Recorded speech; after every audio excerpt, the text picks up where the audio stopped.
କିନ୍ତୁ ନୂଆପଡ଼ାରେ ବିଗତ 25 ବର୍ଷ ଧରି ବିଜେଡ଼ି ଆଉ ବିଜେପିର ବିଧାୟକମାନେ ଥିଲେ। ଆଉ ଯେଉଁଭଳି ଭାବରେ ବିକାଶ ହେବା କଥା ସେଭଳି ଭାବରେ ବିକାଶ କିଛି ହେଇନି। ଏଇଟା ଆଦିବାସୀ ବହୁଳ ଏରିଆ। ନୂଆପଡ଼ାରେ ଆଦିବାସୀମାନଙ୍କ ସଂଖ୍ୟା ବହୁତ।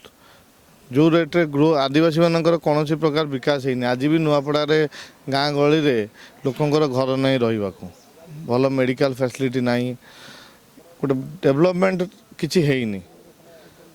ତ କଂଗ୍ରେସର ଯିଏ ଆମ ନେତା ଘାସିରାମ ମାଝୀ ସେ ଲୋକଙ୍କ ସାଙ୍ଗରେ ଅଛନ୍ତି, ଲୋକଙ୍କ ସହିତ ଲଢ଼ୁଛନ୍ତି। ତା ସହିତ ଆମ ପିସିସି ସଭାପତିଙ୍କର ଏଇଟା ପାର୍ଲାମେଣ୍ଟ କନଷ୍ଟିଚୁଏନ୍ସି। ଆଉ ପିସିସି ପ୍ରେସିଡେଣ୍ଟ ଯେତେବେଳେ ତାଙ୍କ ପାର୍ଲାମେଣ୍ଟ କନଷ୍ଟିଚୁଏନ୍ସିରେ ନୂଆପଡ଼ା ପାଇଁ ବହୁତ ଡେଭଲପମେଣ୍ଟାଲ କାମ କରିଛନ୍ତି। ଯେହେତୁ ପିସିସି ପ୍ରେସିଡେଣ୍ଟ ନିଜେ ଲିଡ୍ କରୁଛନ୍ତି ନିର୍ବାଚନ ପାଇଁ, ଲୋକଙ୍କର ଆଶା ଭରସା କଂଗ୍ରେସ ଉପରେ ଅଛି। ଦେଖନ୍ତୁ, ବିଜେଡ଼ି ତ କ୍ୟାଣ୍ଡିଡେଟ୍ ପାଇଲାନି, ଲାଷ୍ଟକୁ ଅତାବିରାରୁ ସ୍ନେହାଙ୍ଗିନୀ ଛୁରିଆଙ୍କୁ ନେଇକି ଆସିଲା, ଯିଏକି ନିଜେ ତାଙ୍କୁ ଅତାବିରା ଲୋକ ଏଥରକ ରିଜେକ୍ଟ କରିଦେଇଛନ୍ତି 2024ରେ। ତାଙ୍କୁ ବିଜେଡ଼ି ଲାଷ୍ଟକୁ କ୍ୟାଣ୍ଡିଡେଟ୍ ପାଇଲାନି ବିଜେଡ଼ି ଫିକ୍ସିଂ କରିଦେଇଛି ବିଜେପି ସହିତ, ସେଥିପାଇଁ ଅତାବିରାରୁ କ୍ୟାଣ୍ଡିଡେଟ୍ ଦେଲା। ବାକି ରହିଲା ଜୟବାବୁ ତ ଠିକ୍ ସମୟରେ ବିଜେଡ଼ି ଛାଡ଼ି ବିଜେପି ପଳେଇଲେ। ତାଙ୍କର ନିଶ୍ଚିତ ରୂପେ ବିଜନେସ୍ଠୁ କରୁଛନ୍ତି, ବିଭିନ୍ନ ପ୍ରକାର ବେନିଫିଟ୍ ଚକରେ ଯାଇଥିବେ। ଜୟବାବୁ ତ କେବେ ନୂଆପଡ଼ା ପାଇଁ କିଛି କରିନାହାନ୍ତି, ତାଙ୍କ ବାପା ବି କରିନାହାନ୍ତି, ସେଇ ଢୋଲକିଆ ବାବୁଙ୍କର ପୁଅ। ତ ସେଥିପାଇଁ ଲୋକଙ୍କର ଆଶା ଏଥର କଂଗ୍ରେସ ପ୍ରତି ଲାଗୁଛି।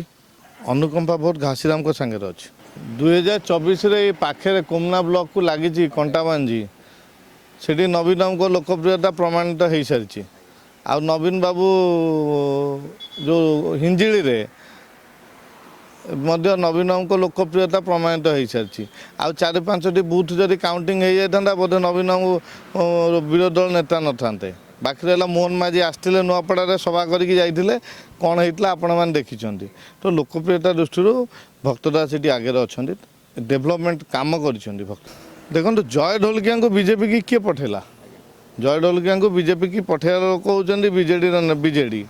ବାକି ରହିଲା ବିଜେଡ଼ି ଏଠି କ'ଣ ଲୋକାଲ ନେତା ନଥିଲେ ଯିଏକି ନିର୍ବାଚନ ଲଢ଼ି ପାରିଥାନ୍ତେ, ତାଙ୍କୁ ନ ଦେଇକିନି ଅତାବିରାରୁ ସ୍ନେହାଙ୍ଗିନୀ ଛୁରିଆକୁ ଆଣିକି ଦେଲେ। ତ ଏଠି ମ୍ୟାକ୍ସ ଫିକ୍ସିଂ। କଂଗ୍ରେସ ଆଜ୍ଞା ପ୍ରଥମରୁ ଆଗରେ ଅଛି, ଫାଇଦା ବି ନେବ। ଏ ଲଢ଼େଇରେ ଆମେ ଜିତିବୁ ମଧ୍ୟ।